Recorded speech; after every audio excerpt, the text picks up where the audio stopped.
Assalamualaikum warahmatullahi wabarakatuh. Baik, bismillah ya, kita mulai. Saya akan mengawali untuk mengambil filosofi hidup dari Martin Luther ini yang nanti berhubungan dengan perdamaian. Baik, prinsip hidup, filosofi hidup yang luar biasa dari beliau, yang pertama menurut saya, beliau pernah berpidato yang judulnya terkenal sekali, yaitu I have a dream. Aku punya mimpi.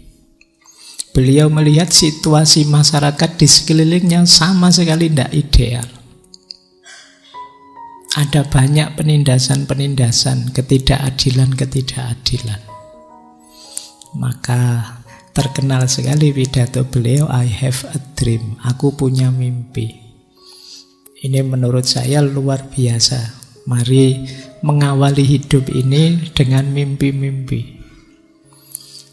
Jadi banyak orang yang mimpi saja tidak berani. Kalian bercita-cita besar tidak berani. Kan banyak, meskipun kalian muda masih energik, saya tidak tahu sekarang cita-citamu apa. Tapi saya tidak yakin yang hadir malam hari ini ada tidak kira-kira yang berani bercita-cita jadi presiden misalnya. Tidak berani ya, kamu pikiranmu, tidak mungkin Pak, mosok saya presiden, kan pikiranmu. Ada tidak yang misalnya opolah jadi ketua PBB kah atau jadi apa, kan tidak berani. Paling cita-citamu ya pokoknya lulus nanti dapat kerja, terus nikah Pak, terus punya rumah, terus beli mobil, jalan-jalan sama keluarga. Mungkin itu cita-citamu. Maka disindir oleh Martin Luther, bermimpilah. Masa mimpi saja tidak berani? Wong mimpi itu gratis loh. Kenapa tidak berani? Sebesar mungkin, sehebat mungkin. Ini sudah bolak-balik disampaikan kok, bukan luar biasa. Ketika kalian diminta untuk bermimpi, seperti apapun mimpimu sah, valid. Jangan merasa, apa pantas Pak saya bermimpi ini, pantas. Tapi yang baik-baik ya, jangan mimpi yang negatif-negatif. Nanti disuruh mimpi besar kamu, saya ingin jadi ketua gangster apa ketua, nggak gitu. Jadi yang baik-baik ya, mimpi sing apik-apik. Jadi kata beliau, mari belajar bermimpi besar. Tidak peduli mimpinya apa, ayo belajar pede pada mimpi kita dan berusaha semaksimal mungkin mewujudkan impian itu. Seperti Pak Karno kan, yang ketika memprovokasi anak-anak muda kan, kita disuruh bermimpilah setinggi langit. Kalau ternyata gagal, jatuh ya kamu jatuh di antara bintang-bintang. Kamu ndak usah tanya tinggi mana langit sama bintang. Urusannya beda itu. Pokoknya maksudnya kalau mimpimu tinggi, ya seandainya gagal kan kamu masih tetap ndak rendah. Kalau mimpimu jadi presiden, kamu berjuang ke sana, ya misalnya meleset, ya bisa lah jadi menteri, ya paling ndak jadi bupati, kan gitu. Tapi kalau cita-citamu cuma RW, ya kok meleset ya jadi RT ya akhirnya. Jadi maka yang tinggi mimpinya. Jadi oke.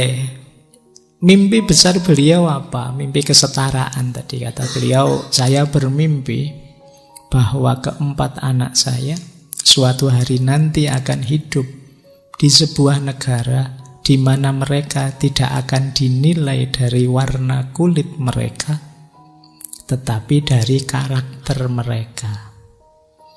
Jadi semoga nanti ada situasi nyaman untuk anak-anakku, sehingga mereka tidak dilihat kulitnya, tapi dilihat kualitasnya, karakternya.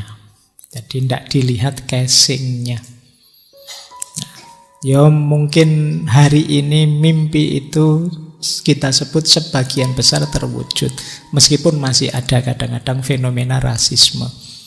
Tapi sebagian besar orang sudah tahu bahwa rasisme itu negatif. Itu alhamdulillah kan, padahal ini mimpi rasanya zaman itu tidak terbayang. Mungkin masih ada mental sisa-sisa era perbudakan. Tapi toh ketika diimpikan, diperjuangkan, akhirnya kan zaman ikut membantu sampai hari ini situasinya sudah berubah drastis dibandingkan zaman itu. Maka yang pertama, beranilah bermimpi. Yang kedua, kalau ini ada di semua tokoh perdamaian kemarin ya, pendidikan. Ya belajar. Jadi bermimpi dan mendidik diri. Ayo belajar. Belajar yang bagaimana? Ini saya ambil dari beberapa quotes. Fungsi pendidikan, kata beliau, mengajarkan orang untuk berpikir secara intensif dan berpikir kritis. Tujuannya apa? Cerdas plus karakter. Itulah tujuan pendidikan yang sejati. Tidak hanya pinter tapi juga bermoral. Pinter saja tanpa moral, ya bisa blunder, bisa kontraproduktif. Inginnya memperbaiki bisa jadi malah tambah rusak. Kalau tidak pakai moral, itu kan seperti kalau orang menasehati pakai maki-maki. Itu biasanya ya kurang sukses. Yang dimaki-maki mesti mangkel. Meskipun salah dia akan ngeyel. Harus ambil retorika yang baik, dengan moral yang baik. Maka kita perlu orang yang kalau orang Jawa menyebutnya bener dan pener. Secara ilmu, secara kecerdasan dia hebat, secara moral dia mulia, utama. Kalau dalam bahasa Yunani kan orang menyampaikan sesuatu itu perlu logos, perlu etos, perlu pathos. Nah, jadi logos, etos, pathos. Ini tiga-tiganya penting. Tidak cuma logosnya, tidak cuma berhubungan dengan kapasitas kemampuan kritis, tapi juga etos, kapasitas diri, moralitas, dan juga pathos, rasa. Nah, ini nasihat dari beliau. Jadi ayo membentuk diri. Saya tidak tahu di sekolah kalian, di kampus kalian itu sisi karakter ini tergarap atau tidak. Kalau tidak terlalu tergarap, ya kalian sendiri bentuk dirimu dari sisi moral. Latihan, melatih tiga aspek ini. Logos, etos, dan pathos. Ini kapan-kapan kita belajar ini. Ini teorinya Aristoteles bagian retorika. Yang kedua, pendidikan yang utuh itu tidak hanya membuat seseorang punya daya konsentrasi, tapi juga tahu hal berharga untuk objek konsentrasi. Jadi, ya, pendidikan yang bagus itu melatih orang pinter bisa berpikir, menganalisis, fokus. Tapi tidak hanya itu. Kalau bisa ya sekalian dia tahu dan sadar fokus yang baik, berpikir yang baik itu tentang apa. Apa yang harus dipikirkan, ini juga penting. Ya, memang kita perlu metodologi berpikir, tapi metode ini kita gunakan untuk apa ya kita harus tahu. Jadi jangan metodenya luar biasa tinggi tapi dipakai untuk menggarap hal-hal yang sepele, hal-hal yang remeh. Misalnya kalian belajar logika, belajar logical fallacy, belajar. Kenapa kamu belajar logical fallacy? Biar saya kalau debat sama pacar saya menang, Pak, misalnya. Tinggu apa? Ilmu dhuwur-dhuwur mau pakai cuma gegeran sama pacar. Cari objek yang lebih berguna, lebih manfaat, lebih maslahat. Ilmu tinggi-tinggi dipakai untuk yang tinggi juga, yang mulia juga. Itu namanya objek konsentrasinya. Jadi kalian pinter ini pakailah untuk hal yang juga tinggi.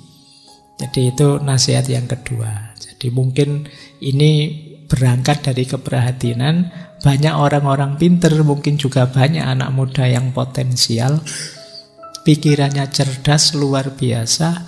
Hanya saja dia terdistraksi oleh banyak hal tidak penting.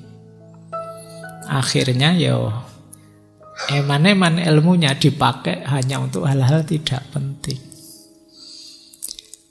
Nah, itu yang kedua. Jadi yang pertama pendidikan itu karakter, kecerdasan.